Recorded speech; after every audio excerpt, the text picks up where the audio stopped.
ஒரு பழைய புத்தகத்தை திறக்கிறப்போ அதோட வாசனையில காலத்தின் சுவாசம் இருக்கும்.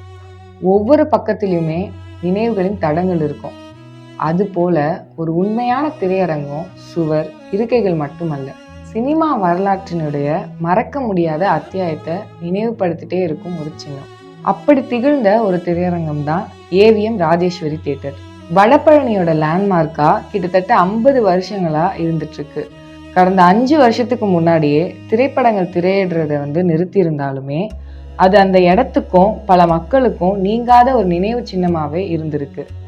அது இப்போ இடிக்கப்படுறதோட வலி, அந்த எமோஷன்ஸ் வார்த்தையில அடங்காத ஒன்று. இன்னைக்கு அந்த திரையரங்கு இடிக்கப்படும் போது அது ஒரு கட்டிடம் இடிந்து விழுறதா மட்டும் நம்மளால பார்க்க முடியாது. ஒரு பழைய புத்தகத்தினுடைய பக்கங்களை கிழித்து எறிகிற மாதிரியானது. அது ஒரு மனிதனுடைய அல்லது ஒரு சமூகத்தின் சொந்தமான நினைவுகள் சிதைந்து போவது போல.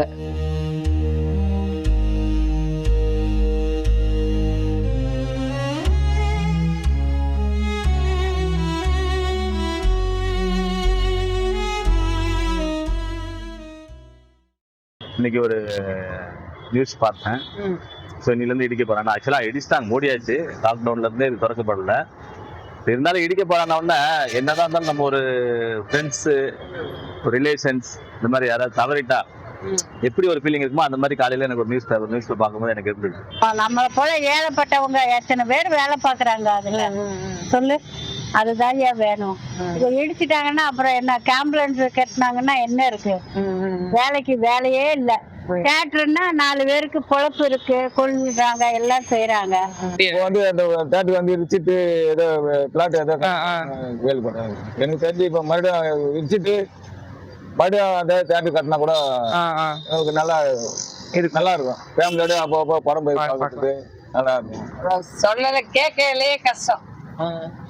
சொல்லும் போதே அது இடிக்கிறாங்கன்னு சொல்றது இப்பதான் கேள்விப்படுறேன். தியேட்டர் கட்ட போறதுன்னு சொல்லிக்கிட்டு இருந்தாங்க. எல்லாருக்கும் கொஞ்சம் இதுவா இருக்கும். எங்களுக்கு எல்லாத்துக்கும் பக்கம் அது அது போனா கொஞ்சம் திருப்தியா இருக்கும். ஒரு வீடு போல ஒரு ஆர்வமா இருக்கும். அதனால இப்போ இடிக்கிறாங்கன்னா ரொம்ப கஷ்டமா இருக்கு. பிள்ளைன்னா உதயம் பெற்று அப்படின்றோம். வடபழனிக்கு என்ன அடையாளம் சொல்றோம்னா ஏவிஎம் கமலா, அது 2 தான் அடையாளம் சொல்றோம். அதை தாண்டினானா விருகம்பாக்கம் தான் நேஷனல். இப்ப நேஷனலே பேரை மாத்திட்டாங்க, நேஷனல். இல்ல தியேட்டர் இருந்துக்கலான்றது.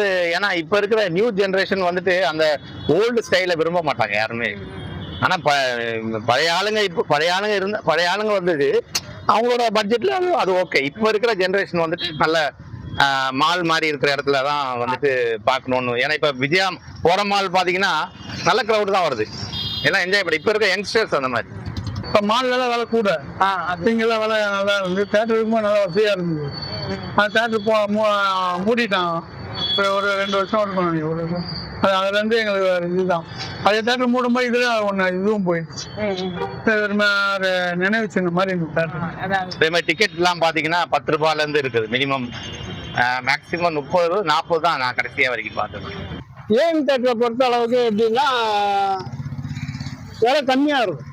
ஏழ்மையானவங்க பாக்குறதுக்கான theatre AM theatre. அதாவது 10 ரூபாய்க்கு டிக்கெட், அந்த விலைவாசிலையும் 10 ரூபாய்க்கு டிக்கெட் கொடுக்கக்கூடிய ஒரே தியேட்டர்னா ஏஎம் தியேட்டர் தான். இப்போ ஒரு தியேட்டருக்கு போனா ஒரு ஆளுக்கு 200 300 ஆயிடும். அப்படி ஆயிடுச்சு. இங்க அப்படி ஃபேமிலியே பார்க்கலாம் அந்த காசு மாதிரி மாறிடுச்சு. அதனால கொஞ்சம் இதுதான். தியேட்டர் ரொம்ப அவாய்ட் பண்றேன். இப்போ ரொம்ப ரேர். நல்ல படம் அப்படின்னா பார்க்கலாம். அதாவது நான் சொல்ல சின்ன வயசுல கட்டடிச்சு வந்தா கூட எங்களுக்கு ஒரு பட்ஜெட் 5 ரூபா 50 காசு டிக்கெட். அந்த 5 ரூபா 50 காசுல இங்க படம் பார்ப்போம். அப்பெல்லாம் நான் போய் பார்க்கணும் 65 பைசா, 65 பைசா, 1.25 ரூபாய் இப்படி சேர் உள்ளது. பின் போர்ஷன் லாஸ்ட், அண்ணாண்டு லாஸ்ட்ல பார்த்தோன்னா 1 ரூபாய். அப்படி அது 3 இதுவா இருக்கும், 3 சேஜியா இருக்கும். இதை பாத்தீங்கன்னா மினிமம் ஹை கிளாஸ் பாக்ஸ்னாலே பாக்ஸ் டிக்கெட் பாத்தீங்கன்னாலே 50 ரூபா. இப்போ கீழ் டிக்கெட் தான் 40 ரூபா. அதுக்கு முன்னாடினா ஒரு 10 ரூபா. அது இப்போ லேட்டஸ்டா, இப்போ 2000க்கு முன்னாடி 2015 அந்த ரேஞ்சில் தான் இந்த ரேட் ஏத்துனது. குடும்பத்தோட போய் படம் பார்க்கறது இப்பெல்லாம் நினைச்சு கூட பார்க்க முடியாத அளவுக்கு வந்துருச்சு. ஏன் தேட்டர் இருக்கும்போது அந்த குடும்பத்தோட எதுக்கு போய் பார்க்கலாம்னா அந்த 10 ரூபா டிக்கெட்ல போய் உட்காந்து பார்ப்போம். அவ்வளோ ஒரு சந்தோஷமா இருக்கும். பெரிய டிக்கெட்ல போய் உட்காந்து பாக்குறத விட அந்த 10 ரூபாய் டிக்கெட்ல போய் உட்காந்து பாக்குறது எங்களுக்கு ஒரு சந்தோஷம். ஒரு ஃபேமிலியோட படம் பார்க்கணும் 1000 ரூபாய் கிட்ட ஆயிடுச்சு. உள்ள எந்த பொருளும் வாங்கி போக முடியாது சாப்பிடுறதுக்கு. எல்லாமே அவங்களே செக் பண்ணி அனுப்புறாங்க. அந்த தேட்டர்ல இந்த மாதிரிலாம் கிடையாது. அவங்களே வந்து போய் சாப்பிடலாம். அன்னைக்கு நாங்க ஒரு ஃபேமிலியா ஒரு 10 பேர் படம் பார்க்கனாலும் சந்தோஷமா ஒரு 500 ரூபா தான் படம் பார்ப்போம். ஒரு 10 பேர் படம் பார்த்துட்டு இங்க இந்த சமோசா பப்ஸ் எல்லாம் பார்த்தீங்கன்னா 5 ரூபா 10 ரூபா தான். மால்ல போனீங்கன்னா 3 ஹவருக்கு 100 ரூபா 150 ரூபா இருக்கணும். அந்த அளவுக்கு இப்ப அந்த சினிமா பார்த்தவன். ஆட்டோ பத்தி சொல்லியிருந்தீங்க. இங்க ராஜேஸ்வரியில ஆட்டோ விடுறதுக்குலாம் ஆமா அனுமதி உண்டு. எந்த தேட்டர்லயுமே இப்ப கமலா தேட்டர்லயும் அனுமதி கிடையாது, நேஷனல் தேட்டர்லயும் அனுமதி கிடையாது, இதுலயும் வந்து உதயம் தேட்டர்லயும் அனுமதி கிடையாது. ஆனா ஏஎம் தேட்டர்ல மட்டும் ஆட்டோ நிறுத்துறதுக்கு அனுமதி உண்டு. அதே மாதிரி ஸ்கிரீன்லாம் இருக்குல்ல, நீங்க இப்போ நிறைய தேட்டர் பாப்பீங்க, அந்த தேட்டரோட ஸ்கிரீனுக்கும் சவுண்டுக்கும் ஏவிஎம்ல பக்க ஃபர்ஸ்ட் நல்ல குவாலிட்டி ஸ்கிரீன் நல்லா இருந்துச்சு. பிக்சர் எந்த பிக்சர் வந்தாலும் குவாலிட்டி நல்லா இருந்தது. குவாலிட்டி சவுண்ட் குவாலிட்டி நல்லா இருக்கும், அருமையா இருக்கும். இந்த தேட்டர்ல வந்து ஃபர்ஸ்ட் கமலஹாசன் சார் குருதி புனல் ஒரு படம் வரும். அந்த படத்துல தான் அந்த சவுண்ட் எஃபெக்ட் டிடிஎஸ் எஃபெக்ட் பண்ணுவாங்க. ஸோ அதை நாங்க பார்க்கும்போது எங்களுக்கு அந்த படம்லாம் பார்க்கும்போது எங்களுக்கே ஒரு கன் ஷூட் போட்டா என்ன இந்த பக்கம் கேட்குது எந்த பக்கம் கேட்குது சவுண்ட்னு சொல்லி எங்களுக்கு புதுசா இருந்தது இதெல்லாம் பார்க்கும்போது. ஸோ அதெல்லாம் ஒரு மெமரிஸ் இருக்கு. இதுல பாத்தீங்கன்னா அந்த டைட்டானிக் படம் வந்து எங்கேயுமே இங்க வந்து 100 நாளைக்கு மேலேயும் தேட்டர்லயே ஓடிட்டு. ஸோ அந்த மாதிரி ஒரு டைட்டானிக் படத்துக்குன்னு ஒரு ஃபேன்ஸ் இவ்வளோ ஆடியன்ஸ் நிறைய பேர் வருவாங்க. எனக்கு நினைவு தெரிஞ்ச நாள்ல இருந்து ஒரு 10 வயசுல இருந்து சில ஞாபக படங்கள் தான் இருக்கு.